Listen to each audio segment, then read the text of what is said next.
और बड़ी खबर इस वक्त की विनेश फोगाट की याचिका को खारिज कर दिया गया है। Court of arbitration for sports यानी CAS ने विनेश फोगाट की अपील को खारिज कर दिया है।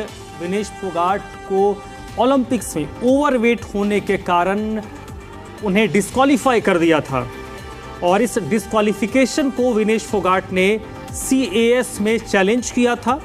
और जो बड़ी खबर और बड़ी अपडेट इस वक्त आ रही है, CAS ने विनेश फोगाट की याचिका को खारिज कर दिया है।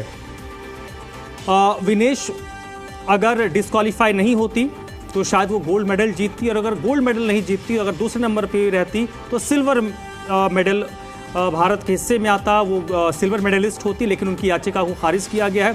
किरण चोपड़ा इस वक्त मेरे साथ जुड़ चुकी हैं, जी मीडिया संवाददाता, इसी पर ज्यादा जानकारी के साथ।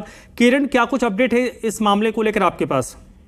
जी देखिए, आज ये फैसला आया है। 16 तारीख तक की डेडलाइन दी गई थी कैस की तरफ से। जब कल एक्सपेक्टेड था तो कहा गया था कि 16 तारीख तक हम ये फैसला देंगे, और आज ये फैसला दिया गया है। और इस फैसले में साफ तौर पर लिखा गया है कि जो अपील फाइल की गई थी विनेश की तरफ से, उसको रद्द किया जाता है, यानी डिसमिस किया जाता है। यानी जो मांग विनेश कर रही थी एक ज्वाइंट सिल्वर मेडल की, उस मांग को खारिज कर दिया गया है। और अब भारत को दुखद बात यह है कि अब कोई मेडल नहीं मिलेगा और विनेश को भी खाली हाथ ही पेरिस से लौटना पड़ेगा। आज ही ऐलान किया कि उन्होंने कि 17 तारीख को बजरंग ने ऐलान किया कि 17 तारीख को विनेश भारत लौट रही हैं, लेकिन उससे पहले बड़ा हार्ट ब्रेक, इसी फैसले के इंतजार में वो पेरिस में रुकी हुई थी, जबकि बाकी पूरा का पूरा दल वो भारत लौटकर वापस आ चुका है। लेकिन विनेश वहां पर रुकी थी क्योंकि वो इस फैसले का इंतजार कर रही थी। वो फैसला सुनना चाहती थी, कि उम्मीद थी उनको कि ये फैसला उनके हक में आएगा और जो एक तरीके से कहे जो हार्ट ब्रेक हुआ था उससे कुछ मरहम लग पाएगा, लेकिन अनफॉर्चुनेटली ऐसा हुआ नहीं।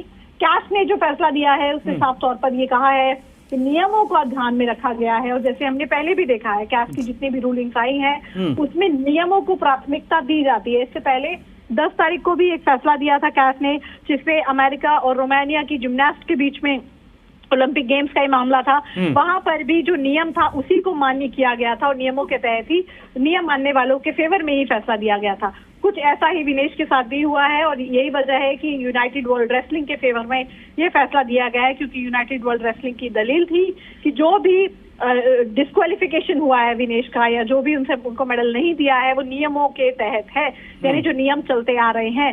और ये भी अहम बात है, क्योंकि अगर ये फैसला विनेश के हक में आता तो ये पूरी की पूरी रेसलिंग की दुनिया के लिए भूचाल जैसा हो सकता था। ना सिर्फ रेसलिंग की दुनिया के लिए, बल्कि बाकी जो ऐसे वेट कैटेगरी के स्पोर्ट्स होते हैं जैसे कि बॉक्सिंग, जूडो, उसमें भी बहुत से बदलाव करने पड़ सकते, यानी एक लैंडमार्क फैसला होता और इसके रेपरकेशंस बहुत दूर तक हो सकते थे।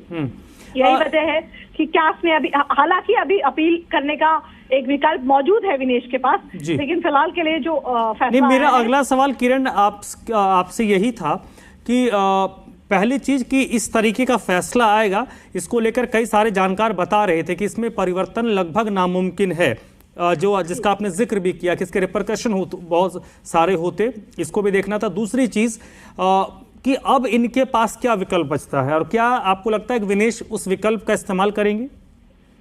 जी देखिए, अभी फिलहाल विनेश की जो स्थिति है, जितनी हमारी बात हुई, ऐसी स्थिति है कि वो अपने करीबी दोस्तों, परिवार के लोगों से भी बहुत कम बात कर रही हैं। किसी से, यहाँ तक कि भारतीय ओलंपिक संघ के लोगों से भी बात नहीं कर रही हैं, ना ही साई के लोगों से बात कर रही है, क्योंकि जो उनका मेंटल स्टेट है वो अकेला रहना चाहती है कुछ समय के लिए, इससे उभरना चाहती है। और यही वजह है कि कोई उनसे ज्यादा जो है उनको उस स्थिति में रहने देना चाहता है।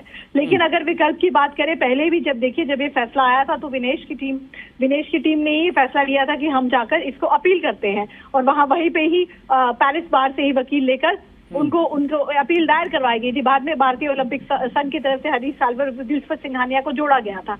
तो यहाँ पर एक ऑप्शन जरूर है विदेश के पास विकल्प का, लेकिन ये आपको समझना होगा कि ये बहुत मुश्किल काम है। यहाँ तक कि जब वकीलों से भी हमारी बात हुई थी, विनेश की टीम जो उनको रिप्रेजेंट कर रही थी, या आईओए की टीम जो रिप्रेजेंट कर रही थी, उनका यही कहना था कि हम एक बहुत मुश्किल लड़ाई लड़ रहे हैं।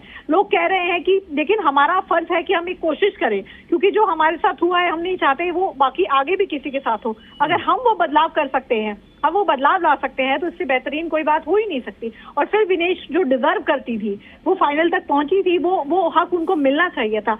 लेकिन जिस तरीके से मैंने पहले भी कहा, ये बॉडी जो है वो रूल्स को मानती है, नियमों को मानती है, और वही हुआ कि जो नियम बने हुए थे पहले, उसी के फेवर में जो है यहाँ पर फैसला दिया गया है। बहुत बहुत शुक्रिया किरण आपका इस पूरी जानकारी के लिए। वहीं विनेश फोगाट के मामले को लेकर भारतीय ओलंपिक संघ की अध्यक्ष डॉक्टर पीटी उषा ने सीएएस के फैसले पर हैरानी और निराशा जाहिर की है। पहलवान विनेश फोगाट की याचिका को खारिज करने के फैसले पर पीटी उषा, जो भारतीय ओलंपिक संघ की अध्यक्ष हैं, उन्होंने निराशा और हैरानी जाहिर की है।